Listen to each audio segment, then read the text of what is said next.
New at 5, an Arkansas pageant queen is using her platform to advocate for women in welding. She's balancing pageants and class at Tulsa Welding School. Fox 23's Alexa Mostrom learned why she wants more women to look into these trade jobs. Rebecca Mason says she has alter egos. One day she's wearing an evening gown and crown. The next she's got a welding helmet on and a welding gun in hand. Because it's all about breaking stereotypes. We live in a stereotypical world. Rebecca says she fell in love with welding after taking a class in freshman year of high school. Once I started, you couldn't keep me out of the shop. Being a woman in welding was never weird for her because her mom is also in that field. My mom works at Multicraft in Springdale, so they just do fabrication stuff. What I was wanting to do was a little bit more out in the men's world, and I was like, let's go for it. But Rebecca always liked seeing the dresses and beauty pageants and decided to start competing. Now she is Arkansas Miss United States Agriculture People's Choice. I love it. I love having my alter egos is what I call it. I'm just like, I can be cutesy and fun and have these big crowns, and I love it, glitter, and then I go to school and I get dirty and I'm covered in metal. At first, Rebecca kept pageants and welding separate. I kept it a secret for a while. No one really actually knew that I did pageants until I came back with my state title. But now she's using her platform to encourage other women to break into the industry. There's actually quite a few women who do this, and it's just not really talked about. And I want it to be known more, and I want more women to join it and enjoy it. Because there's a lot of women, I feel like, who have that natural talent and just don't realize it. Rebecca speaks about women in trades at pageants and on social media.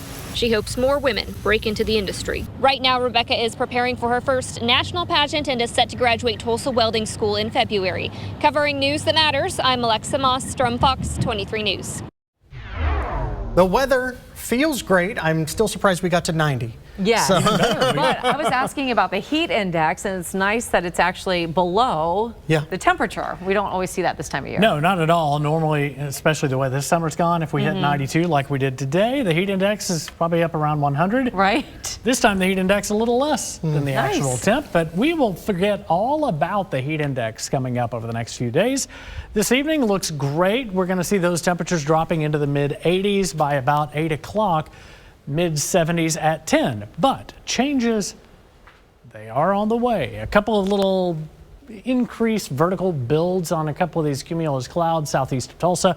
We have seen a couple of showers there, but as we look at your weekend forecast, it's just about a 5-star weekend coming with temps upper 70s and low 80s Saturday, low to mid 80s for highs on Sunday, wall-to-wall sunshine, lows probably close to 60 Saturday morning in Tulsa, but 57 Sunday morning in Tulsa. Some spots, Bartlesville, Nowata, Sunset Lake, getting up into parts of Montgomery County, Kansas, could even drop briefly into the upper 40s Sunday morning.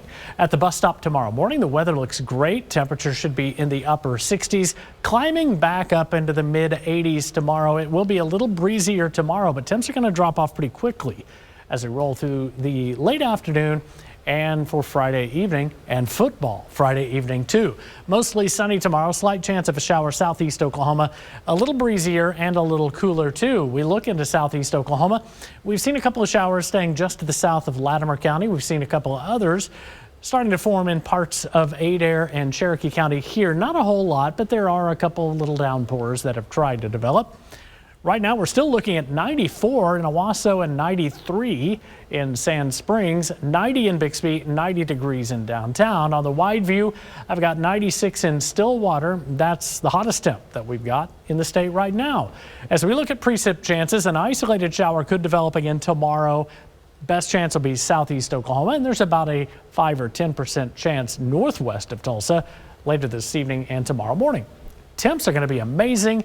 81 Saturday, warming back up toward 85 on Monday, but here's where we'll really feel the difference. Mid to upper 50s in the heart of Tulsa Sunday and Monday, the first time we've had back-to-back days in the 50s since mid-May. Hour by hour numbers first thing tomorrow morning. We wake up still without a whole lot of cool down yet, 68 degrees. By the middle of the day, breezy, mostly sunny, still really nice though, 82 degrees. We'll have that northeast wind going as we check out that hour-by-hour number. This evening, mostly clear skies, light wind, down to 68 tomorrow morning. And as we roll into the 5-day forecast, we'll keep things at green. No big weather impact coming our way, but we're chaining together probably 3 days, maybe 4 in a row with low temps in the 50s after a slight chance of a shower tomorrow, again, mainly southeast Oklahoma. Now, there are some exciting atmospheric experiments happening in northeast Oklahoma right now with drone technology. Fox 23 meteorologist Michaela Smith has more. A few weeks ago, I told you about all the drone research that's coming to Tulsa. Now, this week is the International Society for Atmospheric Research using Remotely Piloted Aircrafts Conference, or ISARRA for short. OSU-Tulsa has been the kind host of the conference this whole week ahead of Flight Week, which will be next week. And I talked with a meteorologist from Meteomatics. It is a Switzerland-based company, and they were in attendance for this week talking about their drone that is now being flown in partnership with OSU. We're here at the ISARRA conference, which is being hosted by our partners at Oklahoma State. This brings together pretty much everyone in the research community who's focused on drone applications for meteorology. We at Meteomatics have developed a weather profiling drone, which is called the Meteo drone. They're designed, tested, and manufactured in Switzerland, and we're working with Oklahoma State to bring this technology to Oklahoma for the first time. Now, this Meteo drone is an autonomous flight system, so it means it can fly by itself, and it can fly above Earth's surface up to 20,000 feet into the lower levels of the atmosphere. It takes about 10 minutes for it to go all the way up. It collects some of its data, and then it takes about 10 minutes for it to come down, and it can withstand winds up to 60 miles an hour. Now, if it starts to have winds a little bit higher, it'll start to return back to the ground, and it does it very safely. It also has a de-icing system that if the drone starts to go through clouds, there's always little water droplets and ice crystals in clouds that it will de-ice the drone so that it doesn't ruin it from being able to get all of the weather data that it needs to collect. Now, these drones are new to Oklahoma, but they're being used in more countries regularly. In fact, in Europe, in Switzerland, France, Italy, and Romania, these countries are continuously having this data collected in a 24-hour period, so in the day and during the night. Now, this drone is only 12 pounds, so it's still relatively light and easy to travel with.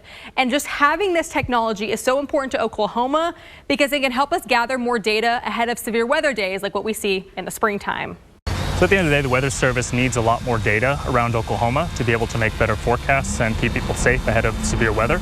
I think we're just really grateful for our partnership with Oklahoma State. Of course, we've developed this technology over in Europe, but the thing is making sure that it can be applied and that the right people get access to the right data at the right time.